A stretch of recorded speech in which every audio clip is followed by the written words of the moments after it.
অভিনন্দন। যারা পারবে না তারা চেষ্টা করবে যাতে আগামীতে এই পুরস্কার আমি পাইতে পারি। জামালপুর সদর উপজেলার শাহিন স্কুল অ্যান্ড কলেজ নাদিনা শাখায় গতকাল দ্বিতীয় সামষ্টিক মূল্যায়ন বার্ষিক সাংস্কৃতিক প্রতিযোগিতার পুরস্কার বিতরণী অনুষ্ঠান ও অভিভাবক সমাবেশ এর আয়োজন করা হয়।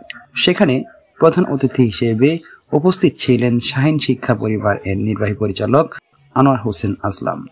বিশেষ অতিথি হিসেবে উপস্থিত ছিলেন নাদিনা নেকজাহান বালিকা উচ্চ বিদ্যালয় অ্যান্ড কলেজ এর অধ্যক্ষ রফিকুল ইসলাম।